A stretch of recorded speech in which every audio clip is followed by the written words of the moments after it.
Hello Chiranjeevi గారు. Hi Nagaraj. Easy English ముఖ్యంగా. So మీ institute నుంచి చాలామంది స్టూడెంట్స్ అదే నేర్చుకుని బయటకు వచ్చారు.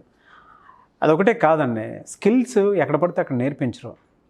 లాంగ్వేజ్ పట్టు ఏ విధంగా ఉండాలి అనేది నేర్పించడంతో పాటు స్కిల్స్ మాత్రం చాలా తక్కువ మంది నేర్పిస్తారు. చాలా తక్కువ ఇన్స్టిట్యూట్సే చెప్తాయి ఎలా కూర్చోవాలి, ఎలా మాట్లాడాలి, ఏ విధంగా ఉండాలి, అండ్ ఎక్కడ భయపడాలి, ఎక్కడ భయపడకూడదు, కెరీర్ని ఏ విధంగా స్టాండర్డ్గా సెట్ చేసుకోవాలి అనేటువంటి. నాకు తెలిసి మీరు ఈజీ ఇంగ్లీష్ అనే 26 లక్షణాల్లోనే ముందు స్టార్ట్ చేసి చెప్తాను అనుకుంటాను. దానివల్ల ఎక్కువ రీచ్, గ్రోత్ ఆ స్టూడెంట్లో కనిపిస్తూ ఉంటుంది. అంటే ఇంగ్లీష్ కూడా చాలా ఈజీ అయిపోతుంది మాట్లాడేటప్పుడు కూడా. మీరు చెప్పేటప్పుడు, నేను వీడియోస్ చేసేటప్పుడు నేనే చాలా నేర్చుకున్నాను అని అంటే స్టూడెంట్స్కి ఇంకా మీ దగ్గర ఎక్కువ టైం స్పెండ్ చేస్తారు కాబట్టి ఇన్స్టిట్యూట్లో, అండ్ త్రూ బుక్స్ కూడా చాలామంది చాలా నేర్చుకుంటూ ఉంటారు, బెస్ట్ ఎగ్జాంపుల్స్ ఇస్తూ ఉంటారు. కాబట్టి 26 లక్షణాలు ఇంగ్లీష్ నేర్చుకోవాలి అని అనుకుంటే ఖచ్చితంగా తెలుసుకోవాలి అనే దాంట్లో లాస్ట్ టైం ఎఫ్ మీద చెప్పారు, ఫియర్ అనేదాన్ని. సో జీ గురించి మాట్లాడుకుందాం. ఇదేం చెప్తుంది అసలు? The characteristic features that are essential for learning English in point of psychological motivation. We always believe that mental creation is the first. Okay. So ఆ క్రమంలోనే ఇంగ్లీష్ నేర్చుకోవాలి అనుకున్న వాళ్ళకి ఉండాల్సిన ఇంకో లక్షణం ఏంటంటే గివ్ ఆల్ యూ హ్యావ్. నీ దగ్గర ఉన్నదంతా ఇచ్చే. Okay. Giving is happiness. I strongly say giving is happiness. చాలామంది ఏం చేస్తారంటే ఇంగ్లీష్ నేర్చుకునే వాళ్ళు వీళ్ళంతా ఒక చిన్న తప్పు చేస్తూ ఉంటారు. ఏంటంటే ముందు 10 రోజులు ఈ గ్రామర్ నేర్చుకుందాం, 10 రోజులు వొకాబులరీ నేర్చుకుందాం, ఇట్లా అన్నీ నేర్చుకొని ఇంకా ఫుల్గా అన్నీ వచ్చాక పర్ఫెక్ట్గా అన్నీ దగ్గర పెట్టుకుని అప్పుడు మాట్లాడడం మొదలెడతాం అనుకుంటారు. కానీ అప్పుడు పర్ఫెక్ట్గా వీళ్ళు మాట్లాడతారండి అన్నీ నేర్చుకున్నాక, కానీ ఇంగ్లీష్లో కాదు, తెలుగులో. ఎందుకంటే the secret of speaking in English lies in how much you give. English మాట్లాడడం అనేది సీక్రెట్ ఎక్కడ ఉంటుందంటే ఇవ్వడంలో ఉంటుంది, తీసుకోవడంలో కాదు. ఫర్ ఎగ్జాంపుల్, అఫ్కోర్స్ ఇవ్వడం అనేది తీసుకోవడం మీద ఆధారపడే ఉంటుంది, తీసుకోకుండా ఇవ్వలేం. అయితే తీసుకొని దాచుకొని ఉంటే, ఇవ్వకుండా ఉంటే అది పనికిరాదండి. A word becomes your own when you hear it again and again, when you say it again and again. ఒక పదం వినడం ద్వారా, చెప్పడం ద్వారా మాత్రమే నీ స్వంతం అయిపోతావు. ఇప్పుడు ఇవ్వడం తీసుకోవడం గురించి ముందు మాట్లాడదాం. ఇప్పుడు నేను ఊపిరి గట్టిగా బిగపీల్చాను, ఊపిరి బాగా పీల్చి ఇలా ఉంచుకున్నాను అనుకో, ఎంతసేపు ఉంచుకోగలను? ఏముండదు. ఊపిరి బిగబట్టినంతసేపు ఆనందం ఉండదు. కానీ ఒకసారి ఎగ్జైల్ చేశాను అనుకోండి, రిలాక్స్ అయిపోతాను. అంటే ఏదైనా తీసుకొని దాచుకున్నప్పుడు ఆనందం ఉండదండి, తిరిగి ఇస్తున్నప్పుడు ఆనందం ఉంటుంది. ఫర్ ఎగ్జాంపుల్ నాలెడ్జ్ కూడా అంతే. టీచర్స్కి మేము నేర్చుకున్నప్పుడు అన్నీ తీసుకుంటాం కదా, అప్పుడు ఆనందం ఉండదు. కానీ తిరిగి స్టూడెంట్స్కి చెప్తున్నప్పుడు మేము ఆనందంగా ఫీల్ అవుతాం.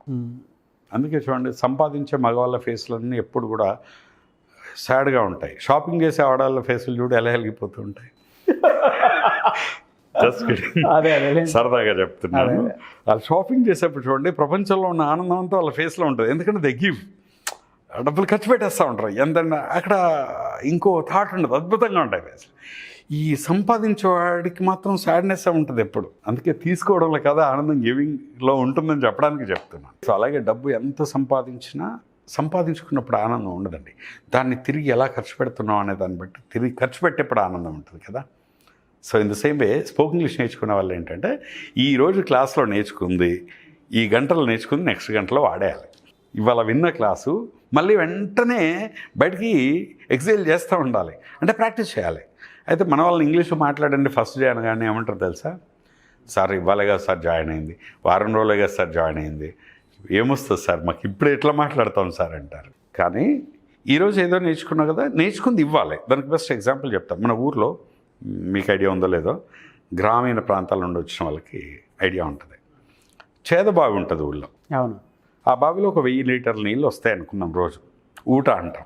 అవును, ఐడియా ఉంది. సో ఒక 1000 లీటర్లు రోజు వస్తాయి అనుకున్నాం. మనం 1000 లీటర్లు బకెట్లతో తోడేసాం.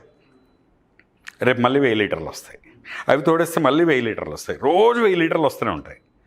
10 రోజులు తోడలేదనుకో, మరి ఆ బావికి రోజుకు 1000 లీటర్ల నీళ్ళు తెచ్చే కెపాసిటీ ఉంది కదా ఊట. 10 రోజులు తోడకపోతే 10,000 లీటర్లు అయిపోతాయి. అందులో నీళ్ళు ఎక్కి బయట నుండి వెళ్ళిపోవు. అదే 1000 లీటర్లు ఉంటాయి. అందులో ఉన్న 1000 వాడితేనే ఇంకో 1000 లీటర్లు వస్తాయి. ఆ నీళ్ళు తీస్తేనే ఫ్రెష్గా ఉంటాయి. ఆ జల అనేది కంటిన్యూ అవుతూ ఉంటుంది. ఊట కంటిన్యూ అవుతుంది. కొంతకాలం ఆ బావిలో నీళ్లు తోడకపోతే ఆ ఊట మొత్తం ఆగిపోతుంది. నీళ్ళు వచ్చే సోర్స్ అన్నీ బ్లాక్ అయిపోతాయి, వాటర్ స్టాగ్నేట్ అయిపోతుంది, ఆ బావిలో నీళ్ళు టేస్ట్ కూడా ఉండవు, ఫ్రెష్నెస్ పోతుంది. అలాగే ఇవాళ ఇంగ్లీష్లో నువ్వు sorry, thank you, please, come here, go there, good morning, good afternoon, good evening ఏదో 4 ముక్కలు నేర్చుకున్నావు, సాయంత్రమే వీటిని వాడేయాలి. అందుకంటారు fools wait for the opportunities but average people use opportunities and clever people create the opportunities. Opportunities సృష్టించుకొని మాట్లాడాలి. నేను చెప్తాను, నేను ప్రాక్టీస్ చేసినప్పుడు ఇంగ్లీష్ నేర్చుకున్నప్పుడు ఇలాగే చేశాను. ఒకరోజు నేను మా ఫ్రెండ్ నుండి అరే ఒక వైట్ పేపర్ ఇవ్వరా అన్న. వాడు కొంచెం నాకంటే తెలివైనవాడు.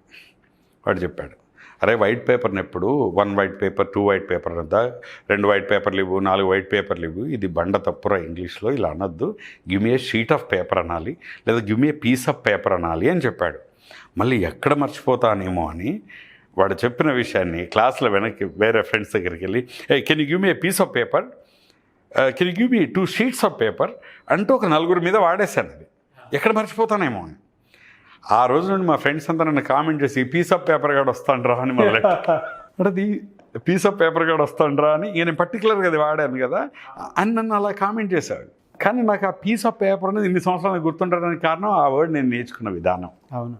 నేనేం చెప్తానంటే ఇవాళ అయితే వీళ్ళని స్టూడెంట్స్ని మేము మాట్లాడండి ఇంగ్లీష్లో అంటే వీళ్ళు ఏమంటారు తెలుసా, సార్ ఏమొస్తాయి sir, sorry, thank you, please, ఇవే కదా సార్, ఇవి తెలిసినాయి కదా సార్, ఇవి వాడితే ఏమొస్తుందండి, పోనీ తెలియని పెద్దవి మాట్లాడమంటే అవి రావు కాదు సార్ అంటే బేసిక్గా రాని ఏమో రావని మాట్లాడడం, వచ్చినవేమో ఇవి తెలిసినాయి కదా అని మాట్లాడాం. మనం బేసిక్ ఏంటంటే మనం మాట్లాడాలి. అందుకే మాట్లాడడం అలవాటు చేసుకోవాలి. గివింగ్ ఎంత మాట్లాడుతూ ఉంటే అంత స్పోకెన్ ఎబిలిటీ పెరుగుతూ ఉంటుంది. Give all what you have. And ఇచ్చేప్పుడు పిసినార్తనం ఎందుకండి, దాచుకొని it's matter of your words and voice కదా. ఇవాళ నేర్చుకున్నానికి 4 పదాలు కలిపి వాడాలి. So like give wherever you have opportunity. Thank you so much Chiranjeevi garu. No words. ఎందుకంటే సిగ్గుపట్టం అనేది అది వదిలేసి చూస్తేనే తెలుస్తుంది, ఇచ్చేదాన్ని బట్టే ఉంటుందండి. ఇస్తూ పోతూ ఉంటే బాగుంటుందండి. దాన్ని ఆ బ్యూటీ వేర్ అంటే మన నేర్చుకున్నది కానీ సంపాదించుకున్నది కానీ మనలో ఏదైనా ఇవ్వడంలో ఉన్న ఆనందం తీసుకునే వాళ్ళకి ఉండదండి. అది that's beauty of it. English నేర్చుకునే వాళ్ళు కూడా ఫస్ట్ ఇవ్వడానికి మెంటల్గా ప్రిపేర్ అవ్వాలి. Give all you have. Very good sir, చాలా బాగుంది. Thank you so much Chiranjeevi గారు.